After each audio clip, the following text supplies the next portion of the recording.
মুদি দোকানদার, সিগারেট দোকানদার বলতেছে আজকে আমি সিগারেট বিক্রি করবো না। কেন?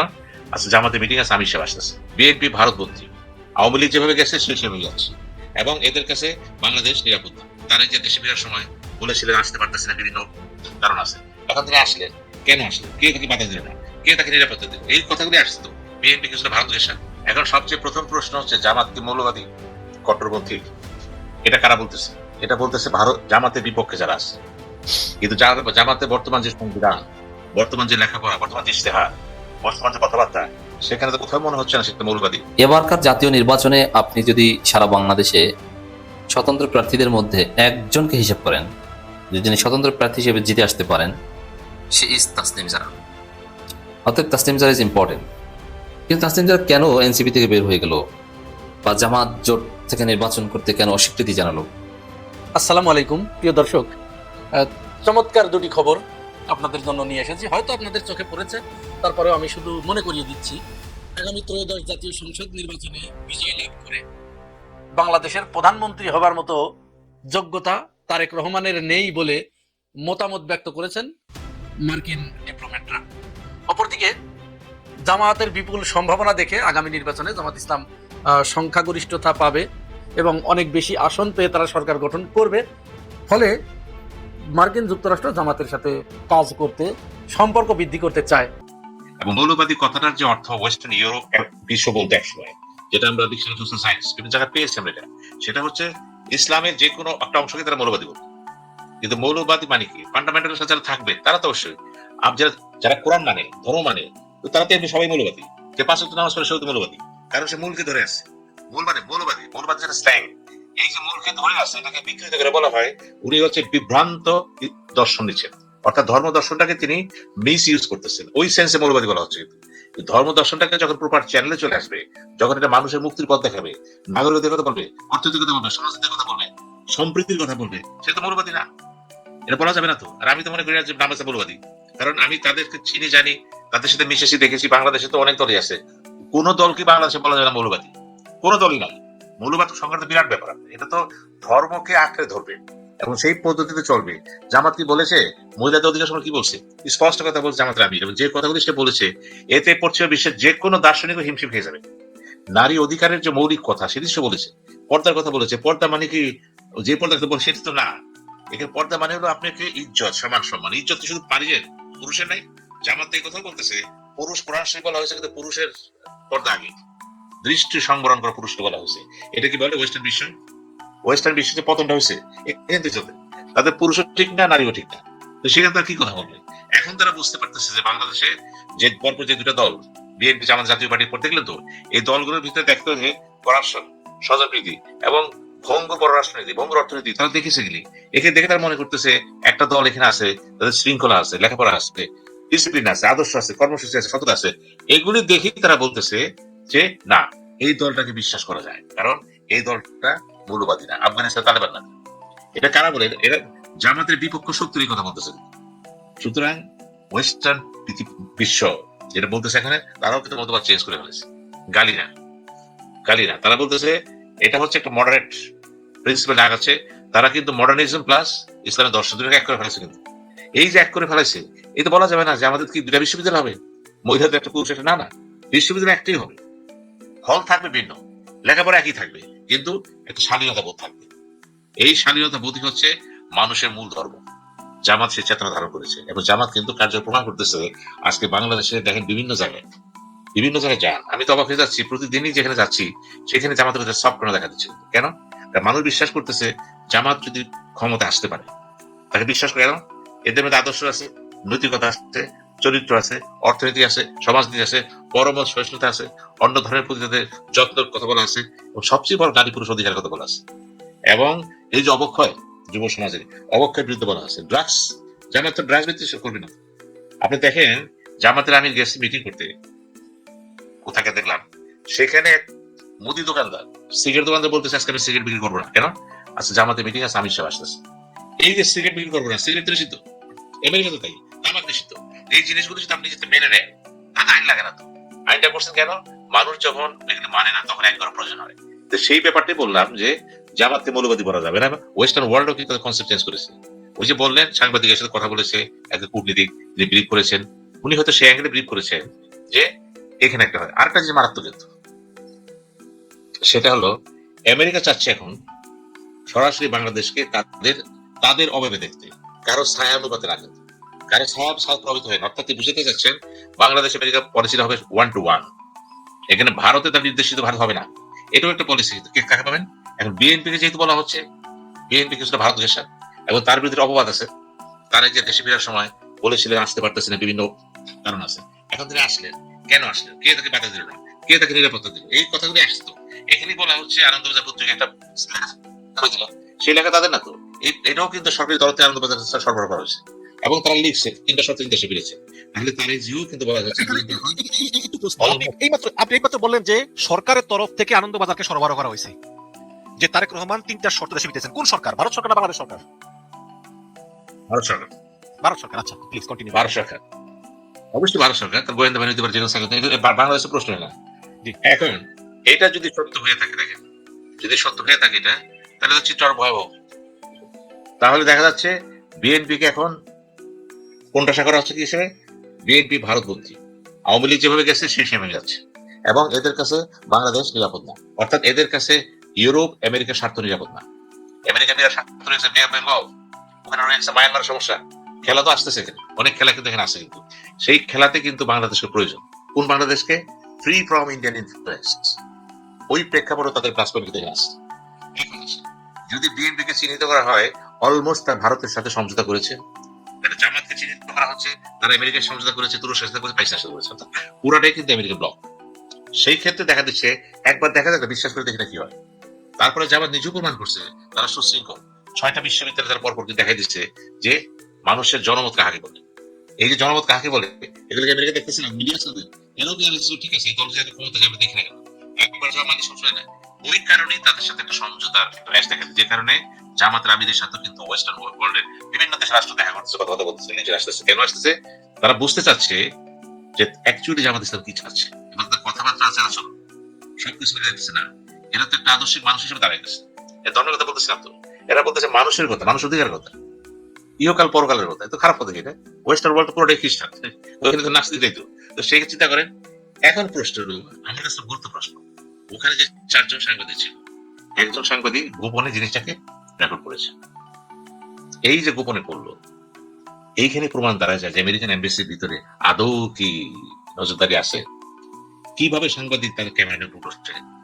ভবিষ্যতে কিন্তু এই জিনিসটা চলে আসবে, কিন্তু আগামীতে কিন্তু চলাফেরা সেখানে অত্যন্ত রেস্ট্রিক্টেড হয়ে যাবে। কাউকে আর বিশ্বাস করবো না। যে সাংবাদিক নিয়েছে, বিশ্বাস করার কারণ নেই তো, কারণ যে সাংবাদিক কাজটা করেছে সেও কিন্তু একটা উদ্দেশ্য নিয়ে কাজটা করেছে, এটা ফাঁস করে দিতে হবে। এবং সে কি জানতো যে ওই কুটির এই জন্য ডেকেছে? জানতো না, না জেনেই কিন্তু সে এটা ক্যারি করেছে। সে কার পক্ষে ছিল? সে কি ভারতের চর ছিল? আসেন, প্রশ্ন আসবে তো। সে তো জানতো না কি জন্য ডেকেছে, সে জানতো ডাকছে। এখন যে কথাগুলো বলেছে, কথাগুলো সে ফাঁস করে দিয়েছে। এই ক্ষেত্রে তার দায়িত্ব আছে। ওই দায়িত্ব সাংবাদিকের ব্লক কিভাবে দিবেন আপনি দেখেন না। সাংবাদিকতা আপনি কি দিবেন আপনি বুঝবেন, কিন্তু আপনি গুপ্তচর বৃত্তি করেছেন তো। এখন পত্রিকার জগৎ এটা হবে, কিন্তু কিন্তু গোয়েন্দা বৃত্তি জগৎ, রাষ্ট্র জগতে কিন্তু বিচার হয়ে যাবে যে কিভাবে সে কাজটা করলো সে। সুতরাং আমি মনে করি জামাতের আমির এবং তার যে বর্তমানে যে বক্তৃতা দিচ্ছে, আপনি লক্ষ্য করেন তো, বক্তৃতা সবাই দিচ্ছে, সেও দিচ্ছে, সেও পরিশ্রম করতেছে। আমি লক্ষ্য করতে বক্তৃতা প্যাটার্ন গুলো কি, বক্তৃতা প্যাটার্ন দেখা যাচ্ছে কি আবার চলে আসছে সেই 71 সাল, আবার চলে আসলো অনেক কিছু। জামাত এনসিপির মেটিকিউলাস ডিজাইনের অংশ হিসেবে ডাক্তার তাসনিম জারাকে দিয়ে স্বতন্ত্র নির্বাচন করানো হচ্ছে, এই প্রশ্ন করা যায়। আপনারা জানেন যে ডাক্তার তাসনিম জারা সাবেক এনসিপি নেত্রী এবং জনপ্রিয় এবং বিশেষ করে সোশ্যাল মিডিয়ায় প্রতিষ্ঠিত একজন ডাক্তার। তার একটা বিশেষ পরিচিতি রয়েছে, ব্যক্তিগতভাবে নির্বাচন করার একটা যোগ্যতা তার রয়েছে। তিনি প্রমাণ দিয়েছেন, খুব স্বল্প সময়ের মধ্যে স্বতন্ত্র নির্বাচন হিসেবে নিজেকে দাঁড় করিয়েছেন এবং তিনি যে যোগ্য এবং জনগণের একটা অংশ যে তাকে সমর্থন করে, জাস্ট জামাত এনসিপি সমর্থন দিলে যে তিনি নিশ্চিতভাবে জিতে আসবেন এটা বোঝা যায় যে তিনি নির্বাচনী ব্যয় নির্বাহের জন্য টাকা চেয়েছেন, মুহূর্তের মধ্যে তাকে মানুষ টাকা দিয়ে দিয়েছে, নাম্বার 1। দ্বিতীয় হচ্ছে প্রয়োজনের চাইতে বেশি টাকা দিয়ে দিয়েছে। তিনি দলের বাইরে যে স্বতন্ত্র নির্বাচন করছেন তাতেও জনগণ সাড়া দিচ্ছে, এতে কোনো সন্দেহ নেই। তোমরা তাসনিম জারাকে অনেকেই পছন্দ করে, অনেকে চায়। আমি আপনি নানান কারণে সমালোচনা করি, আমি নিজেই ক্রিটিক করি এবং করবো, কিন্তু ওভারঅল এবারকার জাতীয় নির্বাচনে আপনি যদি সারা বাংলাদেশে স্বতন্ত্র প্রার্থীদের মধ্যে একজনকে হিসাব করেন, যিনি স্বতন্ত্র প্রার্থী হিসেবে জিতে আসতে পারেন, সে ইজ তাসনিম জারা। অর্থাৎ তাসনিম জারা ইজ ইম্পর্টেন্ট। কিন্তু তাসনিম জারা কেন এনসিপি থেকে বের হয়ে গেল বা জামাত জোট থেকে নির্বাচন করতে কেন অস্বীকৃতি জানালো? এবং এখন পর্যন্ত কিন্তু চূড়ান্তভাবে মনোনয়নপত্র পদত্যাগপত্র গৃহীত হয়নি, দলে ফেরানোর চেষ্টাও চলছে। এখানে আমি কিছু অতি গুরুত্বপূর্ণ বিষয় আলোচনা করতে চাই। এনসিপি কে আপনি যতটা সরল মনে করেন, এনসিপি এতটা সরল নয়। আপনি এনসিপি কে কি দেখেন? দেখেন আমার ছোট ভাই আখতার এর নেতা, নাহিদ নেতা, আসনাদ সার্জিসটা আছে, ছোট ছোট কিছু বেকার পোলাপান দল চালায়, এই তো। কিন্তু এত সোজা না। এনসিপি যদি এত সিম্পল, খালি চোখে যেটা দেখা যায় এতটাই সিম্পল হতো, বার্তাহীন হতো, তাহলে জামাতের মতো বাংলাদেশের সর্ববৃহৎ দলের কাছ থেকে তারা 30টা আসন বাগিয়ে নিতে পারতো না। এনসিপি কে আমি আপনি যা দেখি তারা তার চেয়ে অনেক বড় কিছু। এবং বাংলাদেশে বিএনপি জামাত এনসিপি, বিএনপি জামাতের পরেই গুরুত্বের দিক থেকে এনসিপি। যেমন ইউনূস বিপদে পড়লে বিএনপি জামাত এবং এনসিপি কে ডাকতেন, তাদের গুরুত্ব না থাকলে তারা এইভাবে ডাক পেত না। এবং আওয়ামী লীগ সবচেয়ে বেশি ভয় পায় এখনো এনসিপি কে। আওয়ামী লীগ যদি এই মুহূর্তে কোন দলকে দলীয়ভাবে হত্যা করতে পারে, সাপোজ তারা এনসিপি কে হত্যা করবে, জামাতের চাইতেও আওয়ামী লীগের খুব বেশি এনসিপির প্রতি। অতএব আর এনসিপি তো অসম্ভবকে সম্ভব করেছে, হাসিনা পতন ঘটিয়েছে। এনসিপি তখন ছিল না, কিন্তু এনসিপির নেতা যারা তারাই তো এটা করেছে। অতএব এনসিপির গুরুত্ব, এনসিপির হাল, এনসিপির মাকাম অনেক উচ্চতায়। আমরা যা খালি চোখে দেখি তার চাইতে অনেক গভীরে তাদের অ্যাক্সেস। এমনকি ডিপ স্টেট এনসিপি সিরিয়াসলি ভাবে, অনেক হিসাব নিকাশ আছে। তো এনসিপি কি তার প্রমাণ হচ্ছে জামাতকে কি আপনি এত ইমোশনাল বা এত বোকা মনে করেন? চরমনের সাথে জামাত মোটামুটি কঠোরতা দেখাচ্ছে। চরমনায় কয়েকটা সিট বেশি যাচ্ছে, 40টার জায়গায় 45টা যাচ্ছে এখন, তাই জামাত দিতে যাচ্ছে না। জামাত 40টার বিষয়ে অনর, বরং জামাতের কেউ কেউ বলছে না এরা 14টার বেশি পায় না, কেউ বলছে 16টার বেশি পায় না, নানান কথাবার্তা চলছে। কিন্তু এনসিপির সাথে কিন্তু কোনো টানা পড়েন নাই, চোখ বুঝে 30টা দিয়ে দিয়েছে। জামাত কি এত বোকা যে এমনি এমনি দিয়ে দিয়েছে? জামাতপন্থী অনেকেই আমাকে বলেন, অনেকে আমির জামাতের কাছে বলেছেন যে এত সিট দেওয়া ভালো হয়নি। না, জামাত যে কিছু বুঝে না বিষয়টা এরকম নয়, ইমোশনালি দিয়ে দিয়েছে এটা মনে করার কোনো কারণ নেই। বরং জামাতের, আমি এটা নিয়ে আলোচনা করেছি, জনশক্তিদের একটা বড় অংশ এনসিপি কে 30টা সিট দেওয়াটা মেনে নিতে পারছে না। তারা কাজ করতে মানতে বাধ্য হবে, সর্বশক্তি নিয়োগ করে এনসিপির প্রার্থীদের পক্ষেই দাঁড়াবে, ইটস রাইট। কিন্তু এখন সেন্ট্রাল জামাত যারা 30টা দিয়েছে তারা একদম না বুঝে দিয়েছে, কিছু বুঝে নাই, এটা মনে করার কোনো কারণ নেই। চরমনের সাথে কিছুটা ঘাটতারামি করছে, আর এনসিপির সাথে করতে পারতো না তা না, করতে পারতো, কিন্তু চোখ বুঝে দিয়ে দিয়েছে কেন? জামাত জানে যে এনসিপি কি জিনিস, এনসিপি কোন প্রোডাক্টের মাল, মানে কোন গোডাউনের মাল, এটা ভালোভাবে জানে। তো দর্শক, এখানে আমি একটা ধারণা দিই, এনসিপি অনেক কিছু মেটিকুলাস ডিজাইনে চলছে, যেটা চূড়ান্ত দৃশ্যপটে বা ক্লাইম্যাক্সে যাওয়ার আগে আমরা বুঝতে পারবো না, কিন্তু আসলে মেটিকুলাস ডিজাইনে ঠান্ডা মাথায় চলছে। এবং সেই ডিজাইন হচ্ছে আগামী 10 বছরের মধ্যে ক্ষমতায় আসবে। এবং সেই ডিজাইনে বৈধভাবে ইউনূস অ্যাটলিস্ট পরামর্শ দিয়ে হলে হেল্প করেন। কিন্তু ইউনূস সরকার প্রধান হিসেবে পুরোপুরি সৎ, তিনি কারোর প্রতি কোনো পক্ষপাত করছেন না। কিন্তু এটাও আমি বিশ্বাস করি যে ইউনূস চায় যে এনসিপি ক্ষমতা আসুক এবং ইউনূস ভোটটা দিবেন এনসিপি কে। এজন্য 10 বছরের প্ল্যান নিয়ে মেটিকুলাস ডিজাইনে অনেক কিছুই তারা করার চেষ্টা করবে। এটা তাদের পার্টির ডিজাইন, এটা সরকারের কোনো ডিজাইন নেই। সেই মেটিকুলাস ডিজাইনের অংশ হিসেবেই জামাতের সাথে জোট করা। আমি কিন্তু এটা অনেক আগে থেকে, জামাতের সাথে এত গালাগালি ধাক্কাধাক্কি, জামাত বলে যে বাপের চাইতে বেশি বুঝে সমস্যা, এনসিপি আবার এতে সিরিয়াসলি রিয়াক্ট করে, মানে এমন অবস্থা ছিল রাজনীতিতে যে জামাত এনসিপির সাথে পারলে মারামারি বাজে। কিন্তু তখন আমি বলেছিলাম, আমার দর্শকরা জানেন, জামাত এনসিপি জোট হবে, ঘুরে ফিরে শেষের দিকে নাটকীয় ভাবে জামাত এনসিপি ঐক্য হবে, জোট হবে। এ কথা আমি শুরু থেকে বলে আসছি। এনসিপি কে গালাগালি করেছি, তারপরও বলেছে জামাতের কাছে আসতে বাধ্য হবে ওরা। এখন এই যে এনসিপি জামাতের কাছে এসেছে, এটা এখানে ইউনূসের ছায়া আছে এবং এনসিপির যে দেশি বিদেশি থিঙ্ক ট্যাঙ্ক আছে, যাদেরকে আমি আপনি কেউ চিনি না বা দেখি না, তাদের পরামর্শে এনসিপি এসেছে। জাস্ট এনসিপি দলীয়ভাবে ইমোশনাল কয়েকটা মিটিং করে জামাতের সাথে জোটে এসেছে, বিষয়টা এরকম নয়। দীর্ঘমেয়াদে তারা ক্ষমতা আসবে সেই পরিকল্পনার অংশ হিসেবেই তারা জামাতের সাথে জোটে এসেছে। ইট মিনস যে এনসিপির অনেক কিছুই মেটিকুলাস ডিজাইন আছে। এখন ডাক্তার তাসনিম যারা স্বতন্ত্র নির্বাচন করছে, এটাও হতে পারে তার একটা অংশ। এনসিপি বড় দল, ভাঙন এটা অনিবার্য, কিছু লোক বের হয়ে যাবে। আবার এই স্বতন্ত্র কিছু লোক, এদের মাধ্যমে আলাদা একটা, যেমন জামাতের সাথে যদি সবাই আসে, তাহলে জামাত জোটের শরীক হিসাবে অনেক মিত্রদেরকে ডিল করা সম্ভব নয়, কারণ ইডিওলজিক্যাল কিছু বিষয় আছে। কিন্তু এনসিপি সম্ভবত চায় যে জামাত জোটের মিত্র হিসাবে আমরা পলিটিক্যাল প্রকাশ্য গ্রাউন্ডে যা করা সেটা তো করছি, কিন্তু এর বাইরে অনেক মিত্র, অনেক ইন্টারন্যাশনাল অ্যাক্টরস আছে যাদেরকে আমাদের পক্ষে রাখতে হবে, যেটা জামাত জোটের মিত্র হিসেবে আদৌ সম্ভব নয়। এটা করতে হলে কিছু ব্যক্তিকে প্রয়োজনে আলাদা করে দিতে হবে।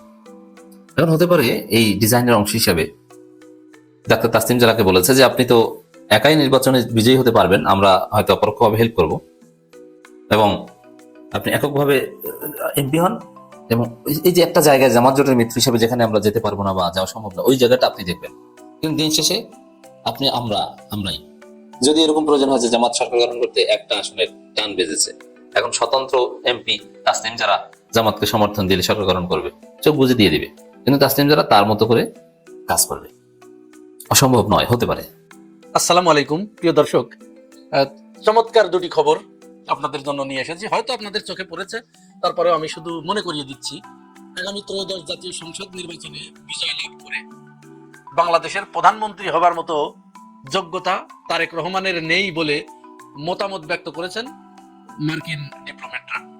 অপরদিকে জামায়াতের বিপুল সম্ভাবনা দেখে আগামী নির্বাচনে জামাত ইসলাম সংখ্যাগরিষ্ঠতা পাবে এবং অনেক বেশি আসন পেয়ে তারা সরকার গঠন করবে।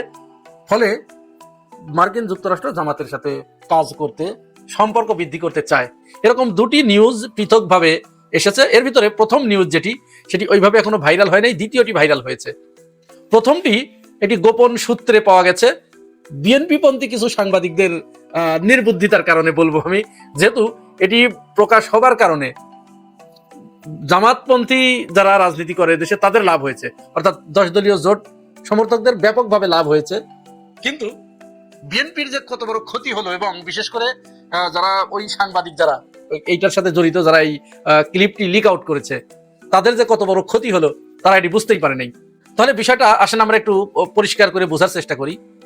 মার্কিন যুক্তরাষ্ট্রের এম্বাসিতে বাংলাদেশি কয়েকজন সাংবাদিক, সব কিন্তু বিএনপি পন্থী, এরা একটা বৈঠকের সময় গোপন ভাবে ভিডিও করে। এটি কারো জানা ছিল না, ওই ডিপ্লোম্যাটদেরও জানা ছিল না, কূটনীতিকদেরও জানা ছিল না।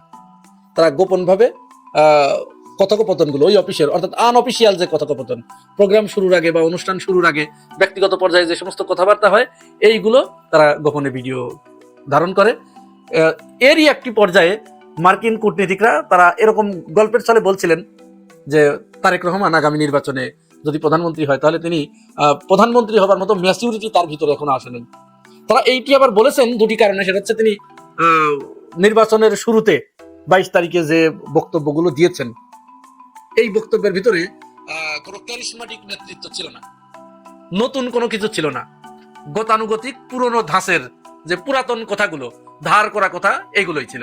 বরং উল্টো তিনি তার প্রথম দিনেই রাজনৈতিক প্রতিপক্ষকে ব্যক্তিগত আক্রমণ করে বসলেন, এবং সেটা স্রেফ কল্পনার বশবর্তী হয়ে। এর কোনো ঐতিহাসিক ডকুমেন্টস নাই, কোনো দলিল নাই, স্রেফ কল্পনার বশবর্তী হয়ে। এবং বিশেষত বিএনপির ভিতরে যে সমস্ত বামপন্থী অ্যাক্টিভিস্টরা আছে, তাদের কথা মতো তিনি এটি ডেলিভারি দিয়েছেন। জাস্ট আরো একটি খুব একেবারে সিলি কথা তিনি বলেছেন, ওটা একেবারে জ্ঞানের কোনো পর্যায়েই পড়ে না, খুবই যাচ্ছে তাই একটা কথা বলেছেন। এই কথাতে মার্কিন যুক্তরাষ্ট্র এবং তাদের কূটনীতিকরা, বিশেষ করে পশ্চিমা কূটনীতিকরা মনে করছে যে তারেক রহমানের ভিতরে রাষ্ট্র পরিচালনার মতো ম্যাচিউরিটি এখনো আসে নাই। তিনি নরসিংদীতে একটি নির্বাচনী জনসভায় বক্তৃতা করতে গিয়ে বলছেন, এখানে ভূমিকম্প হয়েছে না? এই ভূমিকম্প কেন হয়েছে? এই যে জামাত এরা শিরকি করার কারণে, কুফরি করার কারণে। যদিও তার এই বক্তব্যের পরে ব্যাপক সমালোচনার সৃষ্টি হয়েছে, এবং শেখ হাসিনার মতো তিনি একটি কথা বলেন। শেখ হাসিনাও কিন্তু একটি কথা বলেছে যে এই যে আমাকে ফাঁসির আদেশ দেওয়া হলো, তারপরেই কিন্তু ভূমিকম্প হয়েছে, এবং কয়েকবার হয়েছে, এটি আল্লাহর পক্ষ থেকে। আর তারেক রহমানও ঠিক শেখ হাসিনার ওই কথাটাকেই কপি করে বললেন যে এই যে ভূমিকম্প হলো, এটি জামাত ইসলামের শিরকের কারণে, তাদের কুফরি কথাবার্তার কারণে, কারণ তারা জান্নাতের টিকিট বিক্রি করছে। এই জান্নাতের টিকিট বিক্রি আমি গতকালের ভিডিওতেও আপনাদেরকে দেখিয়েছি যে বিএনপির পক্ষ থেকে এটি আমরা শুনেছি, তারাই মূলত জান্নাতের টিকিট বিক্রি করছে, জান্নাতের কথা বলছে। তারেক রহমানের নাম নিলে মুখটা পবিত্র হয়ে যায়, জিয়াউর রহমানের নাম নিলে মুখটা পবিত্র হয়ে যায়, হ্যাঁ, অমকের বাড়িটাকে আমরা পবিত্র মক্কা মনে করি, ইত্যাদি ধরনের কথাবার্তা বিএনপির ভিতরে আমরা শুনেছি, বিএনপির বিভিন্ন পর্যায়ের নেতা কর্মীদের মুখে শুনেছি। জামাতের কোন নেতা বলেছে যে আমরা এই যে জান্নাতের টিকিট বিক্রি করছি বা সেই টিকিট, এই যে টিকিট কাউকে দিয়েছে, এরকম কেউ দেখাতে পেরেছে? বিএনপির কেউ একজন দেখাক যে এই যে জামাতে এই টিকিট দিয়েছে আমাকে, ভোট দিলে পরে জান্নাতে যাওয়া যাবে, এই সেই জান্নাতের টিকিট। সুতরাং এই ফাও পেশাল পেরে, বিশেষ করে বিরানি আলমদের মতো লোকদের কথায় এই তারেক রহমান এই কথা বলে তিনি একেবারে খুবই ছোট কাজ করেছেন। এবং মানে তিনি লেখাপড়া কম জানেন, এতদিন জানতাম যে লেখাপড়া কম জানলেও তার ম্যাচিউরিটি আসলে কথাবার্তা, আমাদের কাজী নজরুল ইসলাম তো লেখাপড়া কম জানতেন, আল মাহমুদ লেখাপড়া কম জানতেন, তাতে কি হয়েছে? তাদের নিয়ে এখন গবেষণা হচ্ছে, পিএইচডি হচ্ছে। যাই হোক, এই কথা বলার পরে যখন মার্কিন যুক্তরাষ্ট্র ওইভাবে মতামত ব্যক্ত করলেন যে তাকে আমরা এই মুহূর্তে যোগ্য মনে করছি না, এইটা আবার বিএনপি পন্থী কিছু সাংবাদিক তারা যে ওই গোপন কথাবার্তাকে বাইরে ক্লিপ আকারে ছেড়ে দিয়েছে। এতে যেটা ক্ষতি যেটা হলো, জামাত ইসলাম তো এটার প্রচারণা চালাবে, তারা খুব স্বাভাবিক। এবং পরবর্তীতে আরেকটা নিউজ বের হয়েছে, মার্কিন যুক্তরাষ্ট্র জামাতের সাথে কাজ করতে চায়, বন্ধুত্ব করতে চায়, এই নিউজ আমি দিয়ে দিচ্ছি সবগুলো।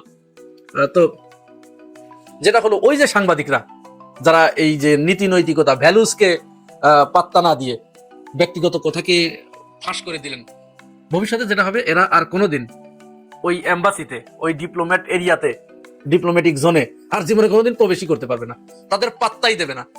ভিসা টিসা তো দূরের কথা, ওরা মানে ওদের জীবনটা সারা জীবনের জন্য কপালটা পুড়ে গেল ওদের। এবং চূড়ান্ত পর্যায়ে ক্ষতি করলো কাদের? বিএনপিকে যে ক্ষতি করলো। মানে এরা কোন মানের অ্যাক্টিভিস্ট সাংবাদিক, এবার চিন্তা করেন। যাই হোক, জামাত ইসলামের ব্যাপারে যেটি তারা বলেছে, মার্কিন যুক্তরাষ্ট্রের একজন কূটনীতিকের সাথে নারী সাংবাদিকের কথোপকথন হচ্ছিল। তো তারা জিজ্ঞাসা করলো যে জামাত ইসলাম তো এদেশে শরিয়া আইন করতে চায়। মার্কিন যুক্তরাষ্ট্রের ওই কূটনীতিক তখন বলেছেন যে তারা যদি শরিয়া আইন করতে চায় তাহলে আমরা তাদের বিষয়ে অন্যভাবে চিন্তা করব, কিন্তু যেহেতু তারা বলছে যে তারা শরিয়া আইন করবে না এবং তারা গণতন্ত্রের ভিতরেই থাকতে চাচ্ছে এবং তারা আগামী নির্বাচনে যথেষ্ট সংখ্যক বেশি আসন পাবে, তাদের জনপ্রিয়তাও পূর্বের চেয়ে ব্যাপক পরিমাণে বৃদ্ধি পেয়েছে, সুতরাং তারা ক্ষমতায় আসলে মার্কিন যুক্তরাষ্ট্র তাদের সাথে বন্ধুত্ব করতে চায়। এটি কিন্তু রাজনীতিতে এক ধরনের বার্তা, এটি পরিষ্কার বার্তা। কিন্তু এটি সামান্য একটু বিশ্লেষণ করলেই এখান থেকে আগামীর সবকিছু পরিষ্কার হয়ে যায়, পানির মতো পরিষ্কার হয়ে যায়। মার্কিন যুক্তরাষ্ট্র এই কথাগুলো কখন বললেন? যখন দেখুন জামাতের নেতৃত্বের ব্যাপারে, জামাতের ক্ষমতায় আসার ব্যাপারে মডেল অভিনেত্রী যারা মানে অনেকটা নিজেদেরকে খোলামেলা রাখতে পছন্দ করেন, ড্রেস পরতে চান না, নিজেদেরকে স্বাধীন মনে করেন, জামাত আসলে তাদের সেই স্বাধীনতা খর্ব হবে, তাদের উপরে ড্রেস চাপিয়ে দেবে, বোরকা পরতে বাধ্য করবে, এইরকম ধ্যান ধারণা যাদের, সেই তারা পর্যন্ত এবার জামাত ইসলাম ক্ষমতায় আসুক সেটি চাচ্ছে, মনে প্রাণে চাচ্ছে। এই যে মেয়েটির ভিডিওটা একটু দেখুন। আমি কিন্তু মন থেকে চাই জামাত আসুক, ব্যাপারটা আসলে হাস্যকর লাগবে, বাট আমি আসলে মন থেকে চাই জামাত আসুক, দেশটা একটু ঠিক হোক। জামাত কেন আসুক? জামাত আসলে দেশটা ঠিক হয়ে যাবে, তাই আমি সেটা চাই। আমি পড়বো না, আমি চাই, আমি পড়বো না, আমি শাসন চাই। জামাত আসলে তারপরে এই পোশাক পরতে পারবেন না। জামাতের কোন দিকটা আপনার ভালো লাগে? জামাতেই ভালো লাগে, জামাতেই ভালো লাগে, আমার কোনো দিক ইয়ে নাই। এই মেয়েটি সম্ভবত শোবিজের কোনো মডেল অথবা অভিনেত্রী। এরা কোনো মধ্যেই কিন্তু জামাত ইসলাম ক্ষমতায় আসুক এটি চাওয়ার কথা না, কিন্তু তারা এটি চাচ্ছে, কারণ তারা জানে যে জামাত ইসলাম আসলে দেশটা ভালো থাকবে, চাঁদাবাজি বন্ধ হবে। এটি বলারও অন্যতম কারণ আছে, আমি সেটাও দেখাচ্ছি আপনাদের। এর আগে আমরা অভিনেত্রী বাঁধনের কাছেও কিন্তু, বাঁধন একটি চ্যানেলে গিয়ে সাংবাদিকরা যখন তাকে প্রশ্ন করলো, সে বলছে না, প্রয়োজনে আমরা আমাদের এই পেশা ছেড়ে দেবো, পোশাক পরবো, প্রয়োজনে বুরকাই পরবো, তবুও জামাত ইসলাম ক্ষমতায় আসুক, কারণ তারা না আসলে এই দেশ কোনোদিনও ভালো হবে না, কোনোদিনও ঠিক হবে না। এটি বলার অন্যতম কারণ হচ্ছে তারেক রহমান যে অনেক বড় প্রতিশ্রুতি নিয়ে রাজনীতির মাঠে নামলেন, তিনি কি চাঁদাবাজি নিয়ন্ত্রণ করতে পেরেছেন? তিনি কি এটি লিখে দিতে পারেন মানুষকে, বাংলাদেশের মানুষকে, যে তার দল ক্ষমতায় আসলে বাংলাদেশের চাঁদাবাজি হবে না? এটি তিনি কোনোদিন পারবেন না, কারণ আওয়ামী লীগ চলে গেছে, আওয়ামী লীগের শূন্য স্থানটা বিএনপির নেতাকর্মীরাই তো দখল করেছে, তারাই তো এখন চাঁদাবাজি গুলো করছে। এবং কিভাবে চাঁদাবাজি করছে দেখুন আপনারা।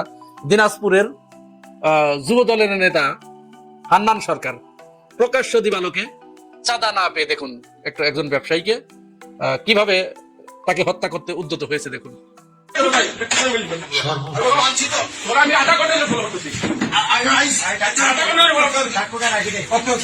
তো এইগুলো কি বাংলাদেশের মানুষের চোখ এড়িয়ে যাচ্ছে? বাংলাদেশের মানুষ কি এত আলাভোলা? তারা এগুলো বিচার বিশ্লেষণ করবে না? এটি তো চিন্তা করার কোনো কারণ নাই, এটি ভাবার কোনো কারণ নাই। একের পর এক এই ধরনের ঘটনা ঘটেই যাচ্ছে। শুধু তাই নয়, যে জামাত ইসলামকে এত খারাপ ভাবে আপনারা উপস্থাপন করছেন। আচ্ছা, 5 আগস্টের পরের কথাই বলি। 5 আগস্টের পরে জামাত ইসলাম কারোর সাথে মারামারি করেছে এরকম একটা নজির আছে? দেখাতে পারবেন? নাই তো। তাহলে মানুষ এগুলো কি মূল্যায়ন করছে না, দেখছে না? অপরদিকে বিএনপি নিজেরা আধিপত্য বিস্তারকে কেন্দ্র করে এ পর্যন্ত প্রায় 200 উইকেট পার হয়ে গেছে, 200-র উপরে উইকেট তাদের পড়ে গেছে। এটি বাংলাদেশের মানুষ দেখছে না? আবার বিএনপির যারা ক্যান্ডিডেট, এরা তো হাই র্যাঙ্কের মানুষ, এরা নিচের দিকের মানুষকে মানুষই মনে করে না। মির্জা আব্বাসের সাথে একজন হ্যান্ডশেক করতে গেছেন, তিনি আবার হ্যান্ডশেক করার পরে